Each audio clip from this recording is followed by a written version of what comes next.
Welcome everyone to another episode of the Backlog. This is episode number 30. 30. Can you believe that? Almost 30? my age. Yeah. 31. In case I was going to anybody say, was wondering. maybe a little older than that. Not going to make it a riddle. I'm just going to make it known. I wanted to start off by talking about our progress in this journey that we've come through. And one of the early fears that we had was maybe getting ridiculed, or one of the things that I still have on my whiteboard says, don't be cringe. So that was like a main thing of like, do not be. Make sure that your content is good. It's like no matter what, you're going to be cringe. No matter what. Like showing this to my friends was cringe. Yeah, you're going to cringe yourself out. That wasn't my choice, by the way. Oh, it came up on the YouTube feed suggestion, and here goes my girlfriend showing them everything I've been doing. Oh, nice. I was like, thanks for asking. A way of supporting you. Yeah. So I share that because recently there's a YouTuber that goes by the name of 1980 Gamer, or at least that's the name of his channel. And recently he's committed to going all in on it, meaning I don't know if he's working, but he's like every day he's cranking out videos, posting. And of course, like, there's only so much gaming news to cover, so you got to get real creative with it. And one of the things that he did recently is he merged his family into it. So the first one was with his daughter, and I think people thought that was cute, but people kind of were already ridiculing him for saying, "Oh, like, what, you running out of content now?" And he kind of shrugged it off, kept going. The last one that I saw was with his wife, and they tore her. Oh, man. Oh, no. Yeah, and I was like, that's fucked up, man. Like, what do you mean? Like, I mean, I don't want to attractive, or or like, oh, that's why you've been hiding her from us, or there was one that said, oh, y'all, is that your sister? Is that you in a wig or something like that? And I was like, oh man. And you can understand, right? Like, to commit to going all in, and then somebody just the people are ruthless on the internet. It reminds me of people unmasking themselves, so they're like whole makeup. No, like they're like a mask, a literal mask, or they'll have some type of fabric covering 80% of the face. Okay. And their whole identity like depends on them being masked and not being known. As soon as they take off the mask, they're like, one, you're ugly, or like there's no way you could be beautiful under that mask. Like the probabilities of that. And then two, like you're what's the word? The suspense is gone. The suspense is gone. Yeah. Like I know who you look like. I don't care anymore. And now like the mystery's gone. The mystery's gone. Magic's gone. A lot of there was a TikToker or a YouTuber that did it, and then their views just plummeted. It's kind of like when a girl shows her tits to the world. Everything was built up to that point. All right. And now you saw it, and you're like, you're not interested anymore. No. Once you've had it, you're not interested anymore. Talking about, I want to see more, more tits. Generally speaking, the excitement is gone. Yeah, you still want them, but show me some butthole. Some people rely just on that hiding of the butthole, I guess you could say. Still got 3 more holes to show. So I just say that 30 episodes in, which equates to a little over half a year, because we've been going every week consistently. We haven't missed a week, right? I think maybe we missed like 1 or 2, but it was overall it's been consistent. I think there was one time you had work, or one time we had to push it back. I think there was like 1 or 2 times where we had to. Well, there's times where we don't hit our usual recording date, but we usually hit it earlier or push it out. I know Spawnwave, he took vacation, so he's not going to be broadcasting for the next 2 days. He said he's going 2 days. Yeah, dude. It's killing him. Somebody like him, who probably has a production team, could just fill it up with filler, And if he's on vacation, something like unprecedented comes out. Hey, I'm here in Hawaii, and I just heard the news. What do you guys think? Whatever bullshit. I think he has a couple things scheduled out. Or like you said, he could just do something like off the rip. I do think that'll kind of kill the vacation, though. Like, imagine being your family, like, oh, I gotta go record.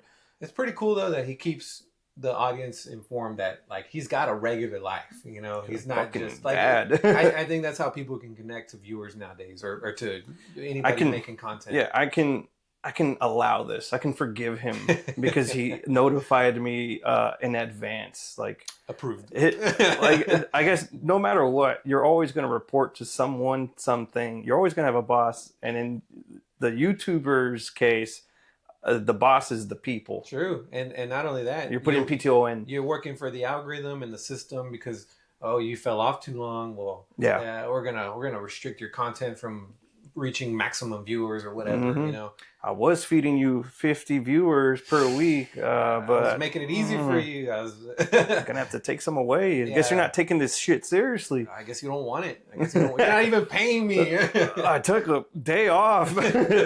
Fucking sweatshop over here. Yeah. But he did, like you said, approach it with a level of authenticity, and maybe the 1980s gamer wasn't recognized for doing that. We're trying to keep it. Go ahead. We're trying to keep it as authentic as we can, while trying to navigate this YouTuber flow of like, okay, we can't just not post something because we don't feel like it. We got to kind of push past that feeling, whether it's shit or really good. Yeah. We still have to put something out. And that's kind of the difference between 1980 gamers, that he's a character. He's treading a fine line between character and trying to be a real person, but he hasn't broke that third wall yet. So he's still always portrayed as that scene. You know, that's all people want to see him as. So now that he's trying to grow out of that, it's hard for people to accept that. Yeah, people liked him as a niche. Now he's trying to be mainstream. Like, what are you doing? I didn't watch you because you're a person. I watched you because the entertainment. Yeah, entertainment. I like 1980s, but I don't want to stay there. Like, I just want a little experience, a little hit, and then I want to go on back to the 2020s because that's where my fucking Wi-Fi's at. That's the question too. You ask yourself, what are you doing this for? And I think in his case, it generally leaned towards money, because why would you fully commit to doing this more often? There could be a chase of an audience. I see, like, once you get the hit of popularity, you can start chasing this thing, even though you don't necessarily know what it is. You just know you impressed this many people. You know who's handled it really well? The guy from DK Oldies. He's handled it like very impressive. There is a huge slump with DK Oldies, but he's still posting stuff, and I'm still giving it a chance. Watching it, selling shit. That's true. They're not going out of business. Yeah, maybe it actually helped them. Which, on that subject, the projection of games is going all digital. I don't know how much longer this physical media or physical retro market can last, because everyone's going to buy all retro is like 30-40 years ago. Well, in the next 10-20 years, our 30-40 years ago is all going to be digital content. Yeah. So what happens then, right? And maybe is that where people start shifting to the trading card games, because that's actually still physical? That's the one thing that stayed kind of physical. There is digital cards, I would imagine, but I mean, nothing's going to beat something that's physically in your hand, especially like a trading card. And that's a good question too. Like, what happens to digital? Does it keep transcending? Does it keep, you bought it so you get to keep it on the next console? I do feel like something is near with the console war. Like, something big is going to happen where maybe consoles just completely go away. The shift, have you heard about Helldivers and what happened? It's Arrowhead, which is, I think, the name of the studio or the developers. They are not Sony owned, but they made a partnership or a contract with Sony. That way, it is a Sony exclusive game for a allotted time, whatever they agreed on. Well, I think within the past 2 days, it's now going to Xbox. So they've made that jump. Now it's on both consoles. Now it was never a Sony exclusive. Sony never had an agreement that says I owe you, I own you, but they did own the license for a set period of time. So now that, I'm pretty sure they either came to an agreement or something's lapsed. Now the shift to releasing that game's now on Xbox, which just means they're going to charge full retail price for that fucker again which is another $40-$60, not 70 maybe. It's all becoming one conglomerate giant between PlayStation and Xbox. It's more like I'm lending you the license. Okay, I got this nice card here. I'm gonna lend it to you. You go make money off of it, but you're gonna pay me royalties. Moving further on, it seems like it makes more sense to just buy an Xbox if you're okay with not having the exclusive first. Just because like it just seems like Xbox maybe a little late to the party, but they have it all. Do they? I'm not saying it's preferred. Yeah, I'm like is PlayStation preferred, but I'm just saying in terms of like you're asking like where it's going. It seems like consoles are going away. Even if you look at the idea of a console, at one point you needed it to play the game, but do you really need it now? If it's all digital, all you need is a computer. If iCloud streaming could just work and you have no lag and internet's stable, you don't really need a console. You can just stream all this content. Google Stadia has already tried it. Google is like a fucking powerhouse of a company. Do you know about this Google Stadia? All it was is they sold you the controller, and then the rest would run off of software, whether it was on your laptop, your fucking TV, whatever the fuck it is. The controller just lets you access it. The software does the rest of the work. Well, it went fucking nowhere because it's streaming everything.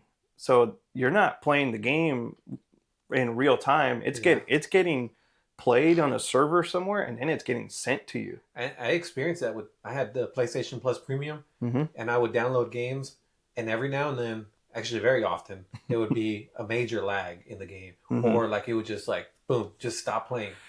Takes you out. And you're like, I don't care about this game. You don't want to play on that network. Yes, you don't. On a similar subject, I'm going off tangent. When I tried to set up the Switch 2 in the hotel, I felt some of that resistance getting the thing set up and having all the controllers work. They're all third-party controllers for the most part, except for the GameCube controller and the Joy-Cons. But because nothing was syncing, or I had issues getting all the controllers connected, only because everybody had an understanding that the controllers are finicky, or by design it's gonna happen like that. We accepted it, we tolerated it. But like anything else, we're like, this is taking too long. I'm out of it. Like, and the prize was worth it, to actually get on, play some Switch Online, and it's frustrating. Everybody playing a game at the same time. I will say, as like a host, and you're trying to get things going, trying to make things buttery smooth, is frustrating. Yeah, and it's like, oh my god, I gotta keep these guys waiting. I told them this is here. When you get it running, Nintendo showed how entertaining it is to not just the players but the people around. We had people around us, I had my parents, had Kim's parents, talking about 70-year-olds just watching us play and actually enjoying what we were doing. They could feel the frustration and the excitement all at the same time. It's fucking soccer. Yeah. I was like, that's universal. It's Mario. Yeah. I think that's what it is. They just have a way to make it fun for everybody. Yeah, it's a good game to just get into. What the controls, I think we already talked about this. It takes a while. I think you and I got used to it. But as far as Kelvin and Miranda, they had to have a learning curve. Yeah, I did. It's still not ideal to run Switch Online. Switch Online gives you a taste of what it is, and it makes you want to go back. At least for me, Super Nintendo games, 64 games. It's like, I get to try it all right here, all in this console right here. I get to run it all. If you do not have a GameCube and it's not conveniently set up, the Switch 2 is a good alternative. But if you do have one, you're like, and you don't have that game, I test ran it. You know what? I'm going to go see if they have that game. On the subject of convenience, Papa the Rapper, man. It kind of got me in. It's fucking weird. It was an acid trip. More of an acid trip than I remember. Yeah.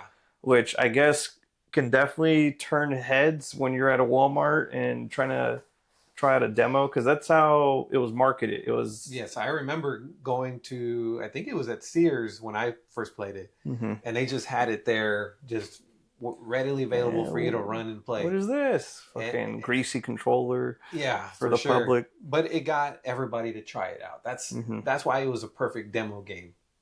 It wasn't like Twisted. Twisted Metal. Twisted Metal. The car that racing. was the rated R game, right? So you You couldn't can't put that for demo. No, as fun as it was not easy for the parents to buy it. You can't sell it to kids, basically, or market to kids. You have to market it towards adults. And the biggest market is families. It's a great demo game because what it does is also gets you familiar with the controls. What's triangle? Triangle's the top button. What's square? You know, R1, R2. What is that? Oh, I remember those buttons back in the day threw me off. I was like, "What the? I'm supposed to coordinate with my fucking index fingers too?" Like now, it's how you communicate with people. You know, yeah. What button is it? Triangle. It's not even. We're not even playing PlayStation. We're playing a Switch. It's funny because Miranda does Xbox controllers, like the communication to a generic controller. The opposite of Nintendo. Well, yeah. A, well, B, X, Y. And the bumpers too. She'll say left bumper, right bumper. And I was like, "You mean L1, R1?" I was like, "No, bumper." I'm an L1, R1 kind of guy too. Yeah. Oh, that's how. That's that was universal. That was our first controller that we started giving a chance and understanding. I remember L3, R3. The dumbest buttons ever, or at least the dumbest names for the buttons. You would think there's an extra trigger fucking somewhere. Yeah. No, it's crushing eyeball button, which is what was used for God of War 2 or 1. I forgot which one it was. Oh, did they?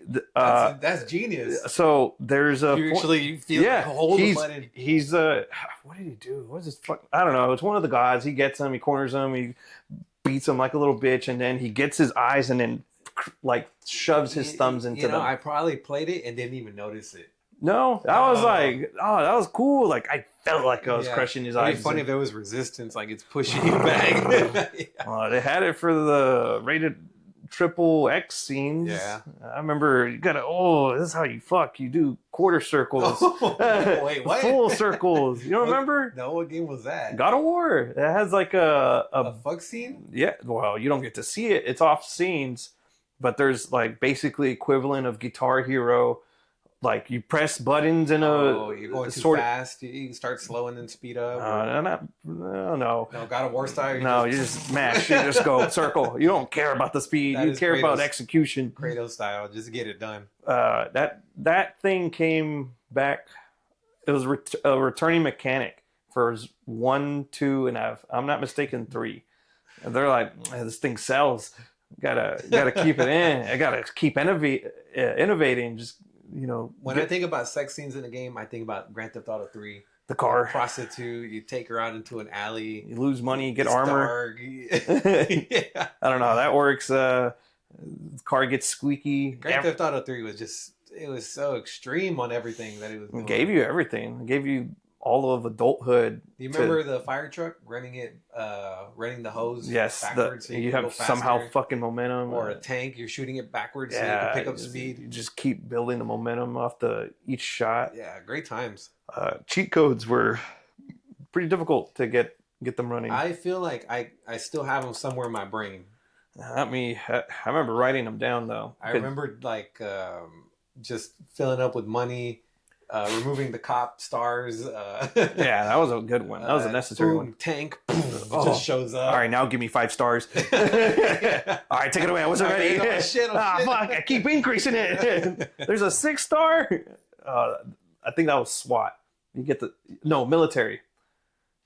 I forgot what it was, but like once CIA too at 1 star. You get the whole government. I think the army was like the last star. Yeah, they would come in after you with tanks as well. Choppers, tanks.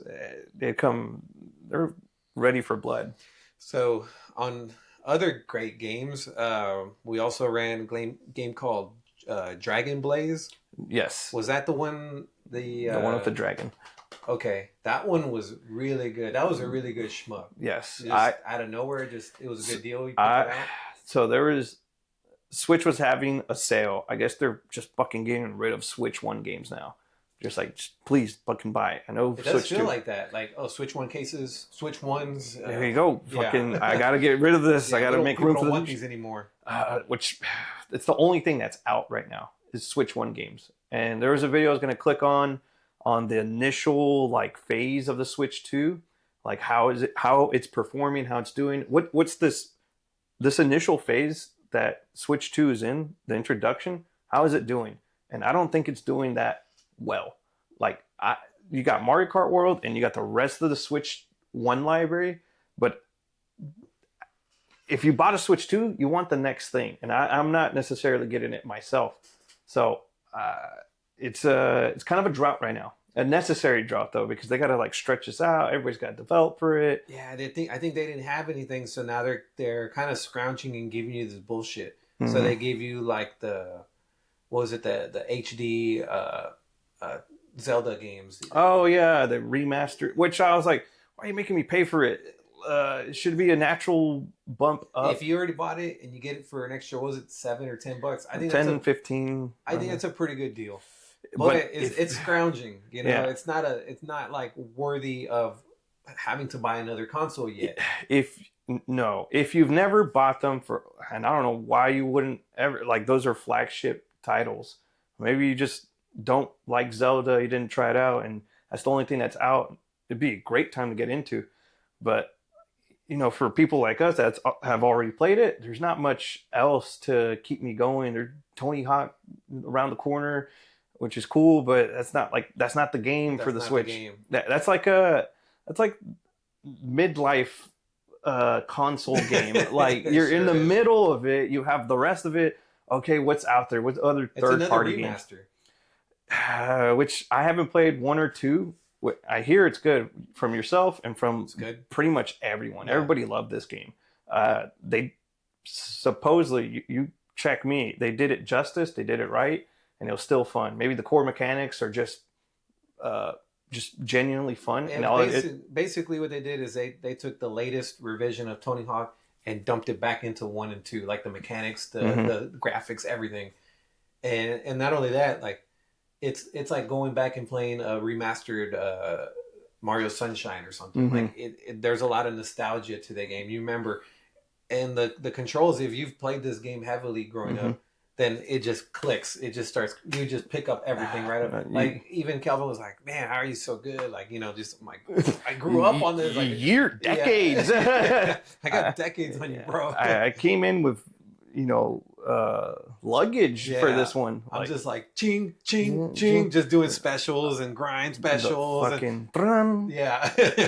could still remember the special sound effect. Just when you look back, it's kind of funny because the combos are so stupid. They're so drawn out. It's like, oh my god. There's a fucking Jesus Christ one where he does a cross with the board. I remember that one. And then the grinds are funny because there's just funny grinds where you're just like on one wheel or just back then I thought that was like realistic skating. Like oh yeah, you're just gonna jump high up, and then like I watch real skating. I'm like, what's funny is that the real skate game, which was called Skate, I didn't play. I think I tried it once. And I just did not like it. It was too realistic. I was too confused with Tony Hawk. It was cool because you can use the Activision ruined me, man. Like, come on, to do an ollie, you have to do a swipe. No, I don't a little technical. I just want to push a button. Jump X, up, down, triangle. Manual. So on the shmups, Dragon Blaze was fucking amazing. It's good. And then we played. Is it Blazing Star? Yes. Which was not that amazing. It was amazing for an older shmup, but whenever you play shmups, you don't want to go backwards. It was cheap fun. It was the Pizza Hut arcade game. Oh, excuse me. It looked pretty, and you press the... What was frustrating is like you came from Dragon Blaze, which had like a good amount of mechanics. It had throwing your dragon, the simple shoot, and the magic shoot, which was like an accumulated meter, and you get to release it. So I was like, oh, it's technical, and the dragon rushing was really what's the word, engaging, addicting to get off. Like, oh, I just slammed this dude. It was a power move, but you have to go in for the power move, which has that like risk reward type of gimmick. Best way to describe Dragon Blaze is tough but fair. It is challenging. It is fun. But you never feel like you're getting cheated. Even on the hardest difficulty, 7. 1 through 7. Blazing Star, on the other hand, was just totally unbalanced. It was either stupid easy, and then like once we beat the game, by the way. I Yeah. don't know if you remember. Dumping quarters. Just dumping quarters, and all it's doing is just blasting you. The whole screen is full with just shotgun. Fucking babies. Yeah, and you're just like, what the hell, man? Like, all right, take the hit, I die. Press it, put another quarter in. I had a similar experience. I hate when they do this. Metal Slug, just dumping quarters. Like Metal Slug is good until maybe like the third, fourth level. You're just like, come on, man. Like I'm not even making it fair. I'm stuck here. I'm stuck in this tank. I can't do anything. Quarter. Which I'm like, I love these games, especially for the art style, the animation. There's beautiful. So much. It aged so well to this day. But then you go back to play it, and it's like, this is quarter steal. Quarter stealer at the end of the day, man. And I mean, that's how these businesses drove, which, you know, goes back to why did games advance so much? Because of money. you gotta make money. Which now it's just a different form of making money. Things are vastly different from then and now. We just have so much of it readily available. That's funny that arcades. Yeah, that was a totally different money scheme. It was get you in, make you feel like a winner, and then kick your ass, ask for more money. Yeah. And now you can't just not beat it. Now it's like, oh, you want Vegeta in Super Saiyan 3? Yeah, like, I paid for the game. This one's extra. That's not even part of the season pass, buddy. You didn't fucking read the fucking license agreement all the way down there, did you, buddy? You just said yes. Totally different model. Yeah, we're facing now. They'll get you later because they hooked you in. Yes. Sold you crack. Yes. Just for, $1. I bought Tekken for like $15. That's not the DLC version. Deal. These guys are desperate. They're in a slump. $50 DLC. Oh yeah. You want the rest of the characters? Well, you're gonna have to pay. I feel like the word. Maybe I'm aging too much. I'm not catching along with what's what. But I feel like Street Fighter 6 was kind of the worst culprit of it. At least from judging from your experience. Like when you bought the DLC or you bought the game, you still had to buy DLC on top of it. Do you remember for May, Terry, Bison? Like you bought the Ultimate Edition, and then past that they're like, but you really didn't. You bought last year's Ultimate Edition. Yeah. Now we have Elena or whoever's actually that was part of season 2. Season 3 we have Sagat, Alex. Is it Vega? No, what's her name? Viper.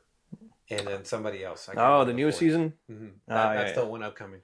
I could see, in terms of the amount of characters, it definitely feels weak. Mortal Kombat, to me, felt like I was getting cheated the most because I got my basic characters, but then there's so many cool characters. You want T-1000, you want Ghostface, you want Arnold. In, I don't even know what Barbarian. Movie. I forgot the name of the movie. Homelander. You want Homelander. You want Omni-Man. Don't you want these guys? Well, guess what? Fucking you gotta fork buy it up. Oh man, which is funny how that's the business model now. Go get somebody else's license. Doing it. I was like, oh, dude, Dragon Ball Fighters, Mortal Kombat, Tekken, Street Fighters. Everybody's doing this model. I guess that's what's working right now. It's the new business. Hate the game, not the player. I mean, hating the whole fucking corporate structure of it, but you ask for these things. I want to play as Brawly. Okay, I'll give you Brawly. 2 years later. Yeah, I saw that. Brawly is like in the season 3 pass or something like that. Yeah. And season 2 is half off. And I'm like, that's not the one I want. There's 2 versions of Brawly, by the way. Oh, yeah. Like, you want Super Saiyan Brawly? Fuck, man. Who wants regular Brawly when you can have Super Saiyan Brawly? Yeah. I was like, come on. It makes so much money because you're going to fork up. You're like, how can I not play as that? And Fortnite does the same shit with just less tangible shit behind it. You just skins. Mm-hmm. You want to be cool, or you want to feel cool by getting that shit. The last game that we ran was, as far as older games, was Colony Wars. Oh yeah, that was a random pickup. It was cool that it was a double decker, double stack. Mm-hmm. I was just like, nice. I know that's not the original case. But we don't get enough of these for whatever reason. I mean, I guess cost. But I was like, all right, somebody put enough money behind this game to invest in 2 disc. Yeah, and they made this game 3 times. 3 times. There's part 1 through 3. It obviously had to succeed twice to get to I'm 3. willing to take that chance. Did you buy all 3? No, I meant to go back and buy part 3, but I'm pretty sure it's still sitting there because those games, they came in about a month or 2 ago, and when I saw them there, I was like, oh, I remember seeing these on the ad, and they're still here. And it's funny. I asked JR when I went last time, not this time, but the one before, and I said, dude, I thought these games would have been snatched up. Somebody came in. The only one that got snatched up was Resident Evil. And there was a bunch of other PS1 games. Einhander was one of them. And it's still on the shelf. No, it's expensive. And I'm like, dude, but like usually when a rare PS1 game comes in, boom, people are snatching them up. And I think PS1 maybe is just kind of a bit of a slump right now as far as the economy's not doing so well. You can tell, like, when you see the game prices, like, it's like, yes, that's what it was going for last month, but people are not going to pay that this month. For some reason, the heat is on right now. Yeah, right now, people are trying to recover, trying to get money. And, I see games going out more than they are going, they're going into Tronics more than they're going out. Yeah.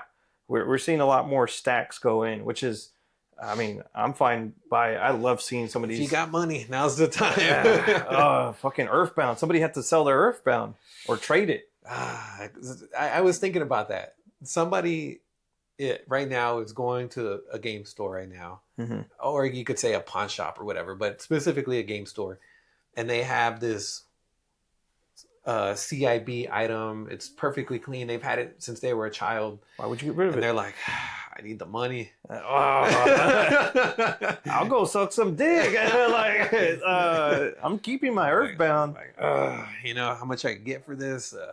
I don't know if I'm going to make rent or, whatever it is.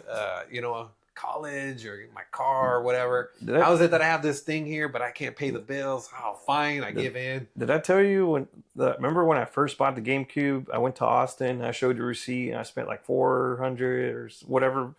I had money on non-CIB titles, and third-party products, and non-OEM controller, one that got slapped together with 2 different shells. You were at the peak of your gaming. You wanted the game. I wanted it. I told you about the other guy that was there, that was in and buying a whole bunch of his collection back because he sold it when he first got married.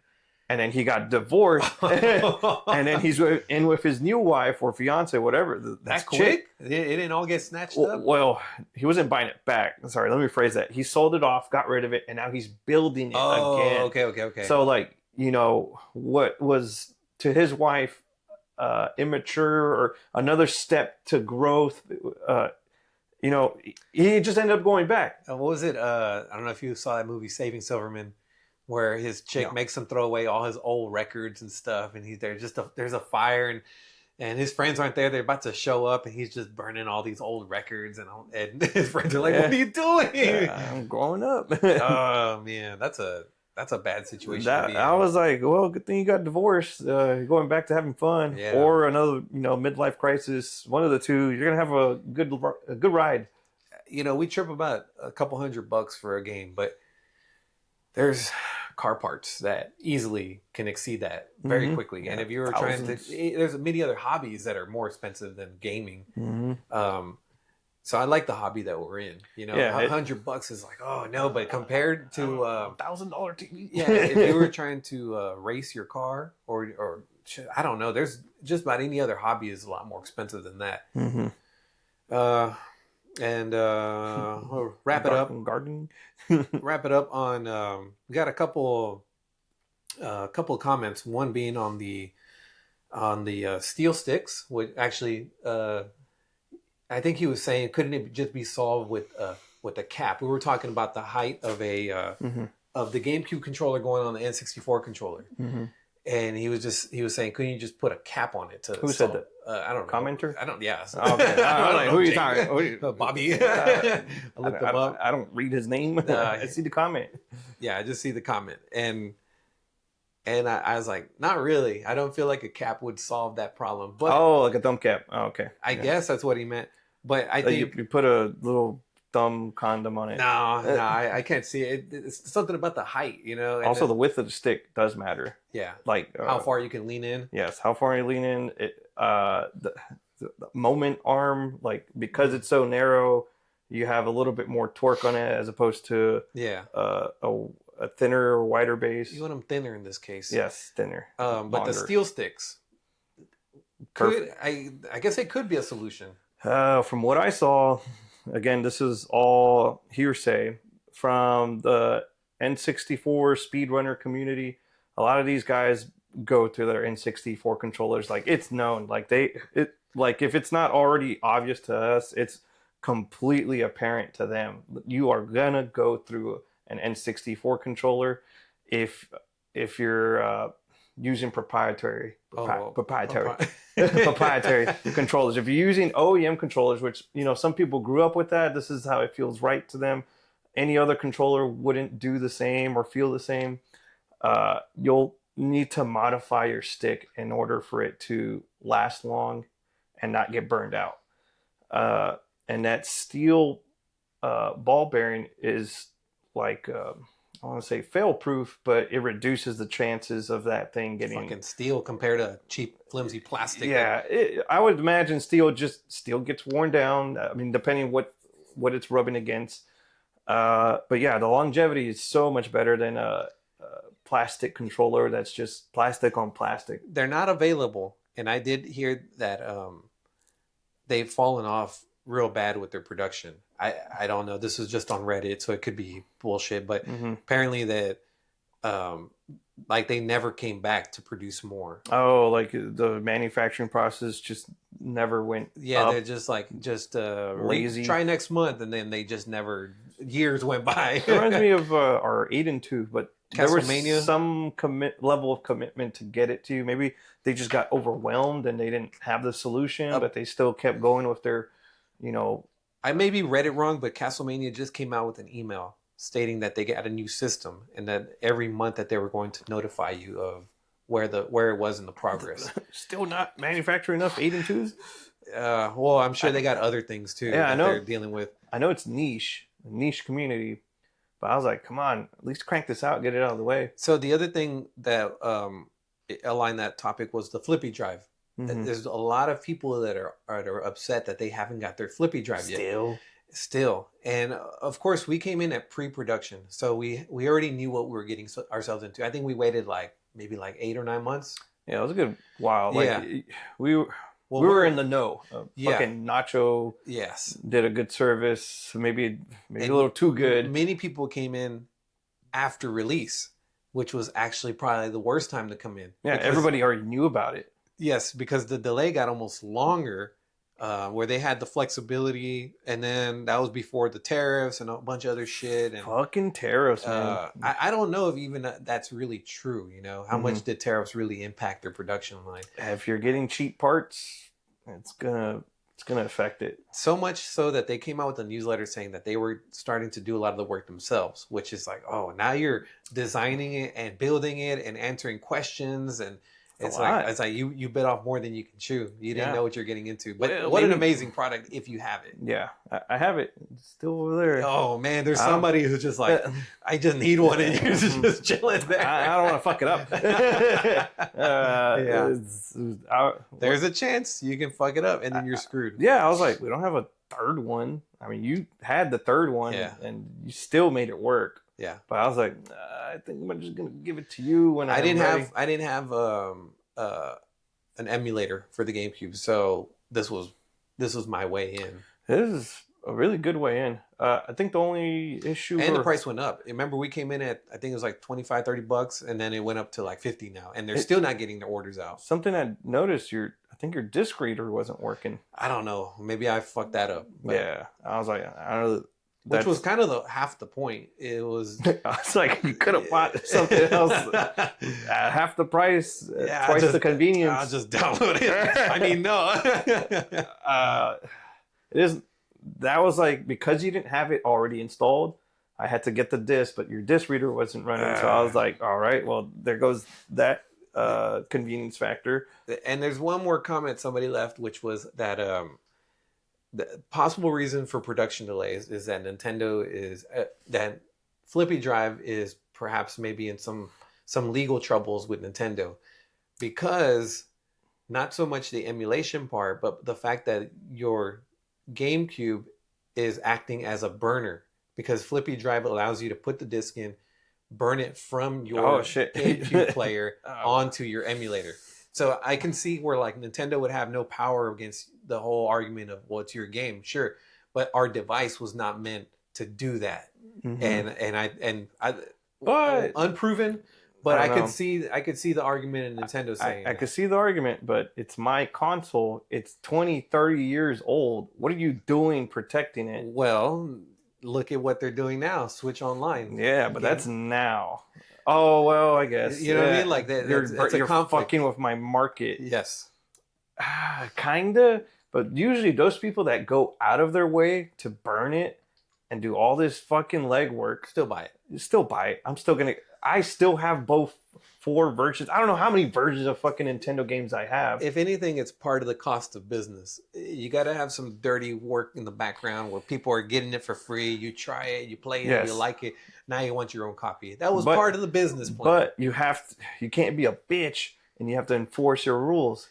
Otherwise, everyone's going to just steamroll all over you and not take you serious. So they make examples out of... You never hear this from PlayStation or Xbox, by the way. You only hear it from Nintendo. Nintendo's probably the worst, or the most known. They're the purest in a way too.